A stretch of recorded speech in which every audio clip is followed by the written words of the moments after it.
Bang, record ya. Jangan kebanyakan sini dong.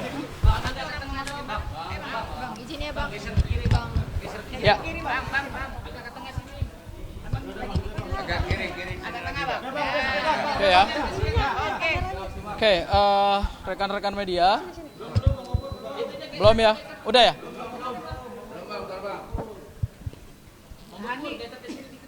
Hah? Udah ya? Oke. Oke ya. Oke. Assalamualaikum warahmatullahi wabarakatuh. Rekan-rekan media yang kami hormati, ya. Udah ya. Ini masih dalam kerangka mengungkap misteri ijazah Pak Joko Widodo. Ya. Hari ini saya selaku kuasa hukum pelapor, yaitu Dr. Bonatua Silalahi, mendatangi Bareskrim Polri untuk membuka laporan dugaan tindak pidana kearsipan, ya, terkait dengan keberadaan ijazah yang selama ini menjadi polemik di publik, yaitu ijazah Pak Joko Widodo sejak mencalonkan diri sebagai calon wali kota Solo 2 periode, kemudian calon gubernur DKI Jakarta, kemudian calon presiden Republik Indonesia untuk 2 periode. Hari ini yang kami buka laporan di Bareskrim Polri itu terkait dugaan tindak pidana kearsipan yang diatur dalam Undang-Undang Nomor 43 Tahun 2009 tentang kearsipan. Siapa saja terlapornya? Yang pertama adalah Komisioner atau Sekjen KPU RI periode 2014 sampai 2024. Kemudian yang kedua, Komisioner atau Sekretaris KPU DKI Jakarta periode 2012 dan 2017. Kemudian yang ketiga, Kepala Arsip Negara Republik Indonesia periode 2012 dan 2024. Kemudian pejabat Kepala Dinas Perpustakaan dan Kearsipan Pemprov DKI Jakarta periode 2012 dan 2017. Kemudian pejabat Kepala Dinas Perpustakaan dan Kearsipan Pemkot Surakarta periode 2005 sampai 2015, dan yang terakhir adalah Komisioner dan Sekretaris KPU Kota Solo 2005 dan 2010. Yang kami laporkan itu ada 4 pasal. Yang pertama adalah pasal 83 Undang-Undang Kearsipan terkait dengan dugaan tindak pidana kearsipan, kemudian juga pasal 86 Undang-Undang Kearsipan, pasal 55 tentang penyertaan dugaan tindak pidana, kemudian pasal 56 KUHP, 55 KUHP dan pasal 56 KUHP. Yang kami laporkan ini materi pokoknya adalah mengungkap keberadaan ijazah Pak Joko Widodo yang sampai hari ini belum diarsipkan di dalam Lembaga Kearsipan Daerah dan Kearsipan Nasional atau ANDRI. Kenapa?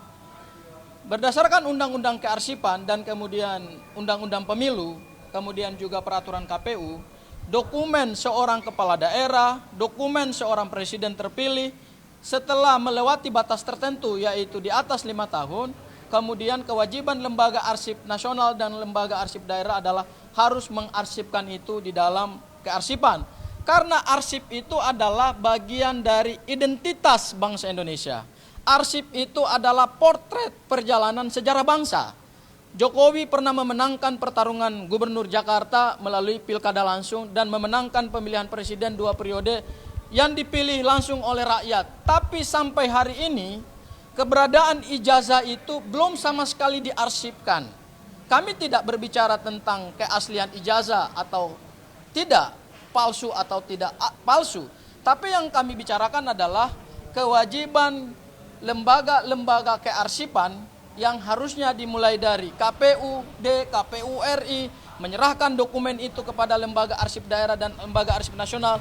Kewajiban mereka adalah menjaga dokumentasi ijazah. Kenapa sampai hari ini keberadaan ijazah itu belum terungkap? Ini menjadi semacam satu tanda bahwa ijazah Pak Joko Widodo itu sampai hari ini memang masih misterius. Ya, misterius itu tentu misterius dari sisi keberadaannya. Sehingga tentu ini akan menjadi satu tantangan hukum baru lagi ke depan. Dokumen ijazah Pak Joko Widodo ini kemudian semakin hari semakin menggelinding. Bukan hanya ada laporan di Polda Metro Jaya yang sama-sama kita tahu sudah ada tersangka yang ditetapkan oleh Polda Metro Jaya, tetapi juga ini akan membuka kotak Pandora baru bahwa bukan hanya orang yang sedang meneliti ijazah Pak Joko Widodo kemudian hari ini menjadi tersangka, tetapi lembaga-lembaga yang mempunyai otoritas yang diberikan kewenangannya oleh undang-undang, dibayar oleh APBN, menjalankan undang-undang kearsipan. Kenapa ijazah Pak Joko Widodo itu sampai hari ini tidak diarsipkan oleh lembaga arsip daerah dan lembaga arsip nasional? Nah, pelapor yaitu Bapak Dr. Bonatua Silalahi ini adalah seorang peneliti Scopus. Ya, beliau adalah peneliti yang hasil penelitiannya itu masuk ke jurnal internasional. Laporan kami hari ini adalah karena Pak Bonatua ini sudah kecewa dengan jawaban yang selama ini diberikan oleh lembaga-lembaga yang dimintai transparansi dan akuntabilitasnya terkait dengan dokumen ijazah Pak Joko Widodo. Ya, mungkin nanti untuk kejelasannya saya serahkan kepada Bang Bonatua untuk menjelaskan dari sisi materi kenapa Bang Bonatua hari ini membuka laporan itu ke Baris Krim Polri. Silakan Bang Bonatua. Baik, terima kasih ya. Menyambung tadi penjelasan pengacara saya bahwa memang selama ini kan sebagaimana publik tahu bahwa saya sudah menyurati 8 kementerian lembaga untuk mendapatkan dokumen autentik ya dari fotokopi yang terlegalisir. Artinya autentik ini kalau dia di dalam rejim undang-undang kearsipan, autentik itu adalah kopian atau dokumen yang sudah dibandingkan dengan aslinya. Ternyata dari dokumen-dokumen hasil yang saya peroleh dari KPU dan KPUD terungkap bahwa belum pernah penyandingan langsung antara asli dan fotokopi yang dileges. Terus dari hasil berbagai ungkapan dari komisioner di KPU di media-media juga mengungkap bahwa mereka tidak melakukan itu. Karena apa? Karena undang-undang PKPU-nya menyebut itu dapat, artinya bisa saja tidak. Jadi selama ini KPU tidak menggunakan kalimat dapat itu untuk melakukan klarifikasi, verifikasi. Dalam rejim undang-undang pemilu itu di PKPU disebut selain verifikasi itu bisa langsung klarifikasi. Artinya begini, kalau ada ijazah difotokopi lalu dilegalisir lalu KPU, maka KPU itu hanya sampai mengecek ke legalisir, tidak pernah ngecek ke asli dan disandingkan ke fotokopinya. Seperti itu. Jadi karena saya merasa penelitian ini butuh data yang tervalidasi secara hukum dan teknis, jadi saya minta tolong ke Bareskrim untuk tujuan laporan saya agar Bareskrim melakukan penyelidikan. Penyelidikan ini bisa jadi tadi seperti ada ujungnya dugaan pidana, tapi saya tidak mau arah ke situ. Saya hanya ingin bahwa dokumen yang dikasih KPU ke saya itu ada dari KPU RI ya, ada 2, 2019, 2014. KPU DKI ada 1, 2012, dan ada dari tim kita juga yang lain Pak Mem Taufik di Solo ada 1. Itu harus divalidasi dan secara hukum oleh lembaga kearsipan daerah maupun ANRI. Ya, kenapa? Karena di Undang-Undang ANRI, di Undang-Undang Kearsipan Nasional, kearsipan itu disebutkan setiap ada penyerahan dokumen, maka lembaga kearsipan atau ANRI wajib mengautentifikasi dengan menggunakan tenaga ahli yang kompeten. Dan yang tenaga ahli yang kompeten ini adalah arsiparis dan ahli forensik dokumen. Jadi harapan kita adalah semoga ya nanti melalui Mabes Polri ya, Bareskrim bisa meyakinkan publik. Tidak salah juga ya, meskipun terlambat ya, tidak salah juga meskipun terlambat ya, bisa saja aslinya ditunjukkan sekarang ya. Lalu disandingkan dengan fotokopi yang telah kami kumpulkan. Begitu. Terima kasih. Ya. Ada pertanyaan? Tadi laporannya diterima dari Direktorat mana, Pak? Diterima oleh Direktorat Tindak Pidana Umum, kemudian masuk ke unit 4, yaitu dokumen politik, Dokpol. Ya, nanti kemudian kami akan melengkapi dokumen-dokumen karena tadi sudah ada bukti permulaan.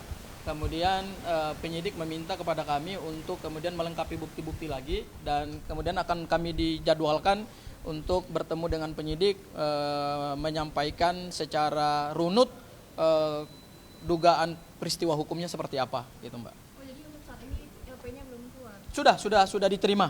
Sudah diterima oleh pihak Bareskrim Polri ya. Sudah diterima, dan kami akan melengkapi bukti-bukti dan akan melengkapi dokumen. Boleh ditunjukkan LP-nya, Pak? Kenapa, Mbak?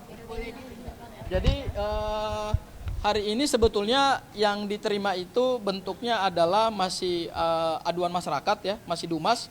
Jadi Pak Bonatua itu posisinya adalah sebagai pendumas ya dalam kasus mengungkap keberadaan ijazah yang kaitannya itu dengan Undang-Undang Arsip. Jadi di Undang-Undang Arsip memang dijelaskan bahwa ada sanksi administrasi tetapi juga ada sanksi pidana.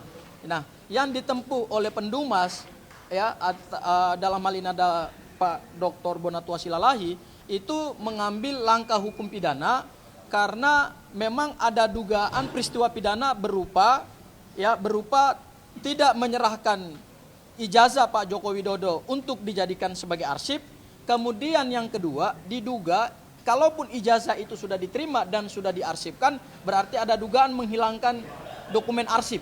Ya, karena ini masih berhubungan dengan ramainya ijazah Pak Jokowi yang dibicarakan di publik, ya, sehingga jangan-jangan kita menduga, ya, ada semacam upaya dari lembaga-lembaga yang punya otoritas di bidang kearsipan, kemudian menutup-nutupi informasi itu gitu, sehingga keaslian daripada ijazah Pak Jokowi yang menurut Pak Bonatua tadi berdasarkan keterangan dari KPU tidak pernah dilakukan klarifikasi atau autentikasi antara salinan yang dilegalisir dengan fisik ijazah asli, itu yang menurut KPU tidak pernah dilakukan. Nah, kami mengharapkan dengan adanya upaya hukum pidana yang dilakukan atau ditempuh oleh Pak Bonatua Silalahi ini, Mabes Polri bisa mengungkap keberadaan ijazah asli, kemudian nanti dibandingkan dengan ijazah yang dilegalisir, kemudian nanti dicari apakah ini sudah dilakukan pengarsipan secara layak atau tidak, atau sudah dilakukan perintah undang-undang kearsipan atau tidak. Jadi kita lebih kepada melihat ada kelalaian atau ada dugaan tindak pidana yang dilakukan oleh pihak-pihak yang dilaporkan hari ini terkait dengan menyimpan dokumen ijazah sebagai bagian dari arsip negara. Nah, ini yang akan diungkap dalam laporan Pak Bonatua Silalahi, sehingga ini juga akan menjawab misterius atau keberadaan ijazah Pak Jokowi yang sampai hari ini saja masih misterius gitu. Ya, seperti itu, Mbak. Kemudian apa sih Pak yang ditimbulkan karena tidak mendapatkan ijazah dari Andi ini? Sebelumnya kan Bapak juga udah dapat ijazah dari KPU pusat sama RI. Bapak ini ada baru-baru ini ada 8 tersangka. Apakah ada kekhawatiran dari Bapak bahwa kasus ini masih soal ijazah Jokowi? Jadi baik, makasih. Saya itu peneliti yang masih statusnya hipotesis.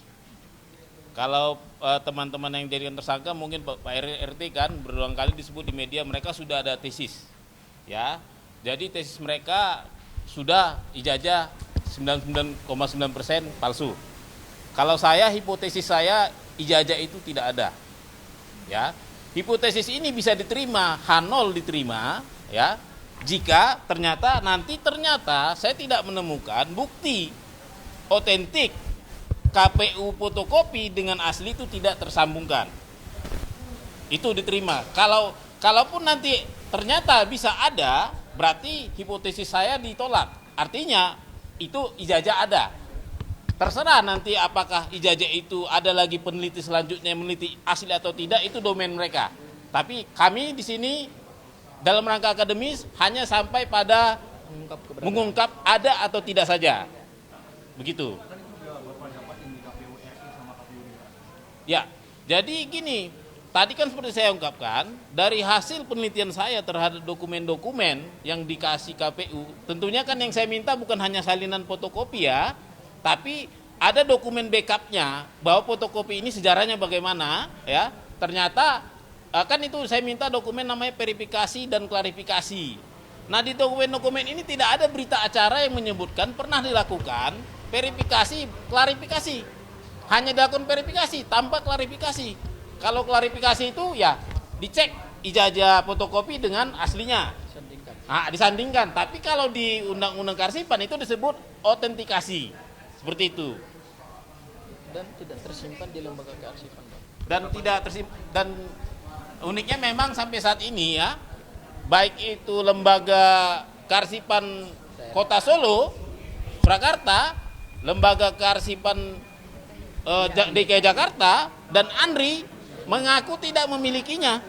Seharusnya ini kan dokumen menurut Undang-Undang Kearsipan 5 tahun itu seharusnya sudah diserahkan ke lembaga kearsipan daerah atau ke ANRI seperti itu.